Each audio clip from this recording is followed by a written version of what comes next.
Olá, meus queridos alunos, tudo bem com vocês? Espero que esteja tudo bem aí nesse período de quarentena, né? Que a gente tem que ficar em casa mesmo, fazer a nossa parte. A gente aqui em casa está fazendo a nossa parte e que nós todos possamos aí estar logo já voltando às nossas atividades, né?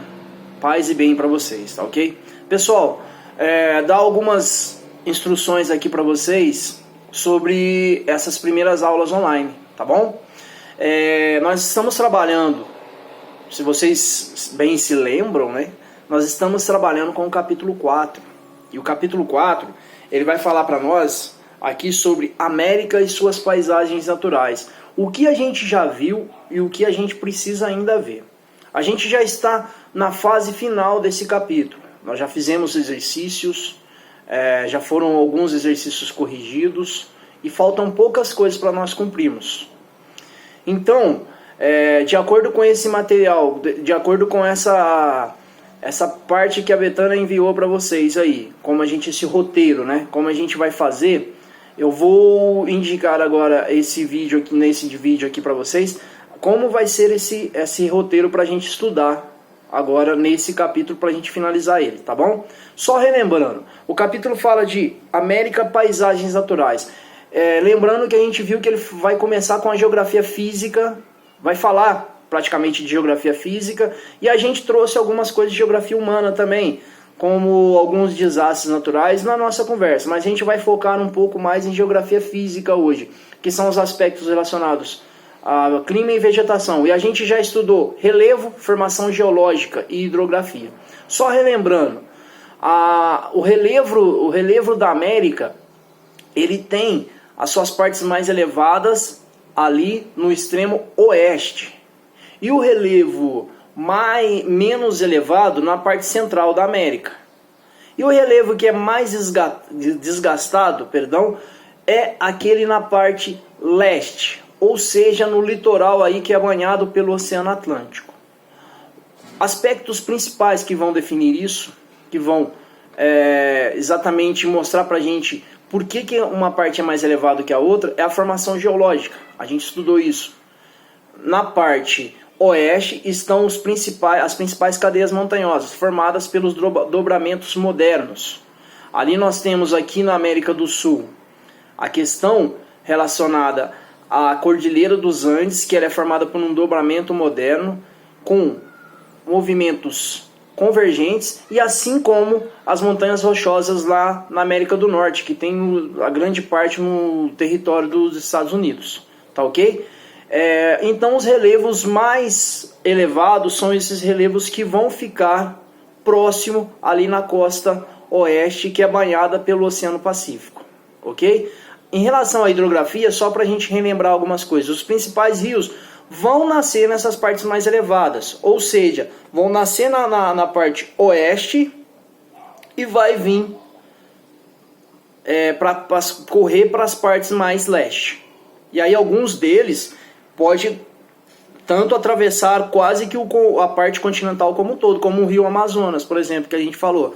Ele nasce na Cordilheira dos Andes, lá no Peru, e aí ele vai morrer ali próximo ao nordeste do Brasil. Tá ok? Na parte mais norte, entre norte e nordeste, ali ele está ali terminando seu ciclo, seu circuito de rio. Ou seja, a sua vazão, pessoal. Agora, voltando para a aula mesmo de hoje. O que eu vou indicar para vocês? Bastante atenção. Na plataforma Homeschool, vocês vão entrar então nessa plataforma.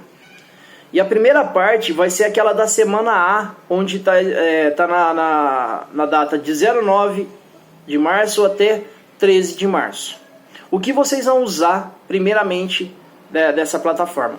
A primeira coisa que vocês vão utilizar vai ser a videoaula. Mas a videoaula vocês não vão assistir primeiramente ela como um todo. Porque aquela videoaula está pegando coisas do capítulo 4 e do capítulo 5. Então a gente vai pegar uma parte da videoaula que vai até o minuto 9h35. Eu fiz algumas anotações, por isso que eu estou olhando aqui, tá, pessoal? O minuto 9h35. E a partir disso já é capítulo 5, que aí é uma outra aula. Então, primeiramente, vocês vão assistir essa videoaula que vai até o minuto 9h35, tá ok? Posteriormente, pessoal, nós vamos aqui com esse material. Aí vocês ainda vai ter um pouco desse vídeo que eu vou passar para vocês aí, que eu estou falando com vocês. Além disso, eu vou indicar então leituras aqui da página 86 do nosso livro até a página 91, tá ok? Até a página 91. Esse conteúdo vai falar sobre o clima e a vegetação da América.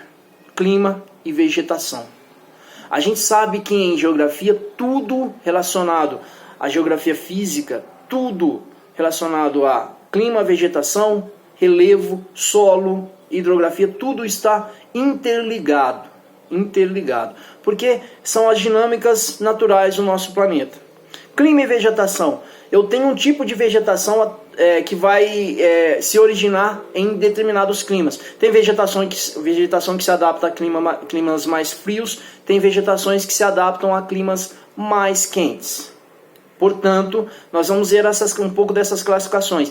E o que eu vou pedir para vocês agora, pessoal? Dá uma lida no livro, grifa as partes principais que vocês julgarem necessário, associado também ao vídeo que está no portal, e é isso que eu vou falar com vocês agora. Material que vocês vão necessitar então ter aí em mãos: o livro e o caderno de geografia, para vocês anotarem as principais partes, tá ok? Então vamos lá, rapidinho aqui, para a gente não estender, para esse vídeo não ficar muito grande. Então, clima e vegetação da América. Primeiro a gente já começa com esse mapa, e aí nós temos que interpretar que temos vários tipos climáticos, porque se a gente for ver, o continente americano ele é cortado então por vários paralelos. Nós temos aqui o primeiro paralelo, o Círculo Polar Ártico; o segundo, o Trópico de Câncer; o terceiro, a linha do Equador; e o quarto, o Trópico de Capricórnio. Ele só não é cortado pelo Círculo Polar Antártico, mas passa bem pertinho aqui, pega no nosso pezinho aqui da América. E aí, pessoal, essa variedade climática vai se dar porque cada uma dessas áreas aqui estão em zonas climáticas diferenciadas, tá ok? Então a gente vai pegar aqui, por exemplo, a primeira parte que ele vai falar aqui dos domínios frios e polares. Nada mais são que as paisagens frias, as mais frias do nosso planeta. Mais fria, vai lembrar queda de temperatura, as temperaturas mais baixas. Onde estão principalmente? No extremo norte do continente, onde tem a Groenlândia, onde você tem ali parte do Alasca que pertence aos Estados Unidos. Nós temos ali então as partes mais frias. E se tem uma temperatura muito fria, naturalmente vai ter uma vegetação que vai se adaptar a essa temperatura.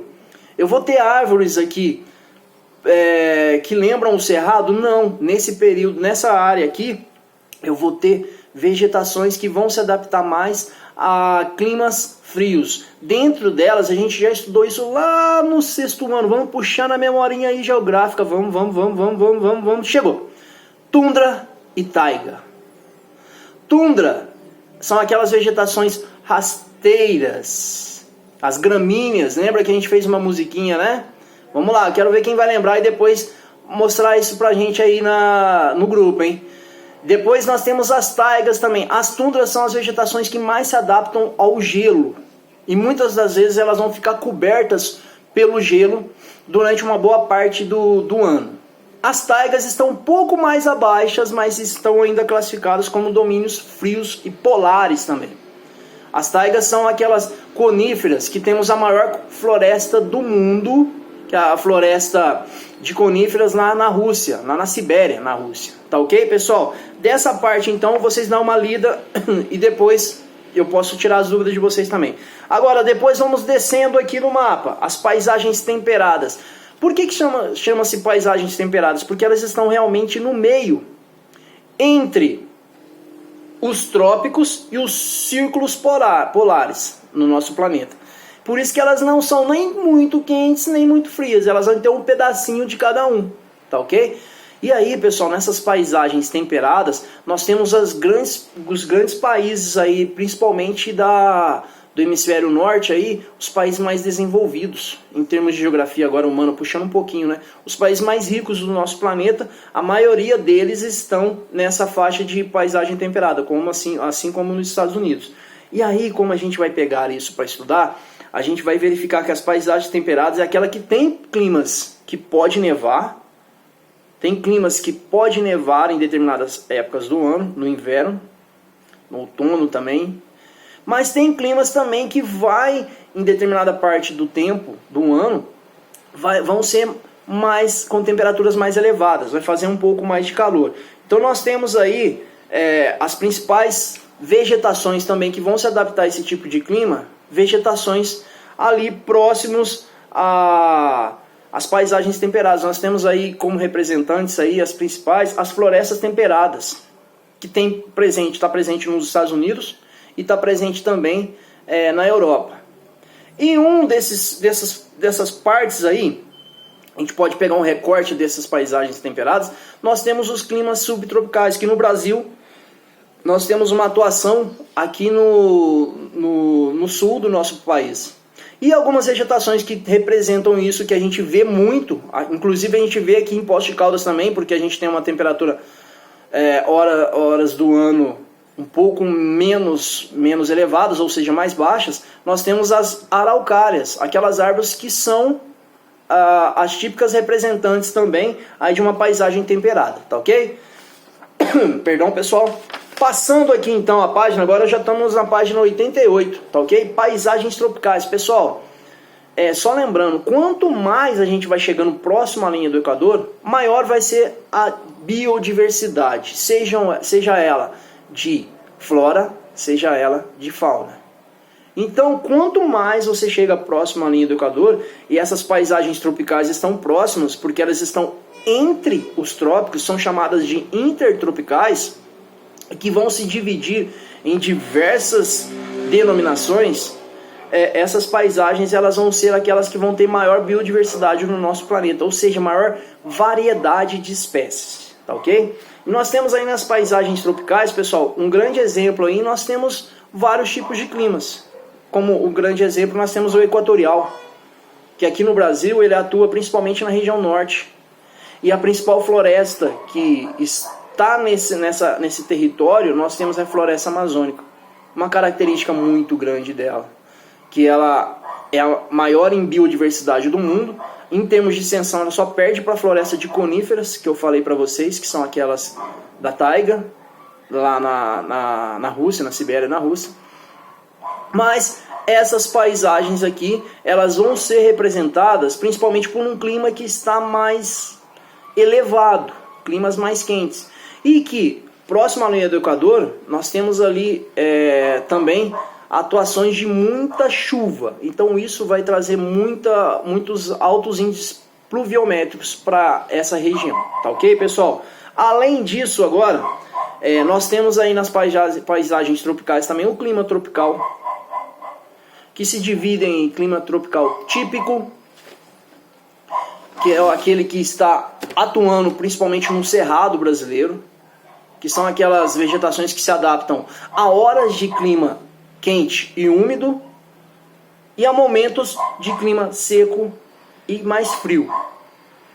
Essas vegetações do cerrado, tá ok? E quais são as características principais? Vegetações de troncos retorcidos, vai desde vegetações mais rasteiras a vegetações mais elevadas. Não tão elevadas assim como a floresta amazônica, mas já temos aí algumas transições também com árvores mais elevadas. Depois disso a gente vai ver então as paisagens também tropicais relacionadas à altitude. Nós temos ali as paisagens, inclusive a gente está numa dessas. É um clima que vai ser, quanto mais elevado a altitude, mais frio. Por quê? Diminui a pressão atmosférica. A gente já estudou isso no 7º ano. Depois vocês dão uma relembrada e também pode mostrar pra gente, ou se tiver alguma dúvida eu posso voltar. Tá ok? E por fim, pessoal, a gente vai estudando então as paisagens áridas, na página 89. Então, essas paisagens áridas ou semiáridas também, as semiáridas é aquela que vem, a palavra aridez, ela denomina falta de chuva, em termos de geografia física. árido, falta de água, de chuva. A semiárida é aquela que chove um pouquinho ainda. Nós temos como grande representante aqui no território brasileiro o sertão nordestino, que chove um pouco, chove menos que as outras regiões, mas chove um pouquinho. Agora as paisagens áridas, pessoal, é muito difícil chover. Temos os desertos, como o deserto do Atacama, como alguns desertos lá nos Estados Unidos também, que inclusive alguns desses desertos eles têm algumas atividades relacionadas a processos de ocupação capital, como por exemplo Las Vegas, né, que está próximo ali a um grande deserto. Ok, pessoal? Então, dessas questões das paisagens, isso é isso que eu vou falando para vocês. Vocês podem ler aí então depois a página 90, os tipos dos desertos. Nós temos aqui o climograma. Qualquer dúvida podem me perguntar também como interpreta ele, a gente relembra. E agora vocês vão fazer para mim, depois dessa aula, os exercícios da página 92 até a página 94, o exercício de 1 a 7. Lembrando, observação, não é para fazer os exercícios que estão ainda lá no homeschool. Aqueles exercícios são apenas para o capítulo 5, que numa próxima aula eu vou indicar para vocês. Tá ok? Então, pessoal, no mais, sobre esses exercícios aí, eu estou disponível para vocês, auxiliar-os como vocês vão fazer. Por exemplo, vou pegar aqui, ó, quais são os fatores que influenciam na diversidade de climas e biomas do continente americano. E aí vocês vão ver aí essa questão da latitude, uma das principais, mas aí vocês elaboram a resposta certinho sobre isso. Já dei uma dica, hein? E aí nós temos outros aí mais simples, temos questões objetivas e questões dissertativas aqui. Então, pessoal, no mais, é isso mesmo. Espero que vocês não achem que esse vídeo ficou muito grande, né? Mas eu vou tentar não me estender muito, mas no que precisar estamos aqui e espero que vocês estejam bem e continuem também dentro de casa, pessoal. Essa campanha é muito importante, fique em casa mesmo, porque os índices estão aí só crescendo, mas a gente fazendo a parte da gente, a gente pode melhorar essas estatísticas aí. E nós todos, vocês, eu, as pessoas mais velhas, todos nós devemos fazer a nossa parte, tá ok? Abraço para vocês, estou aqui para o que precisarem, tá bom? Até mais.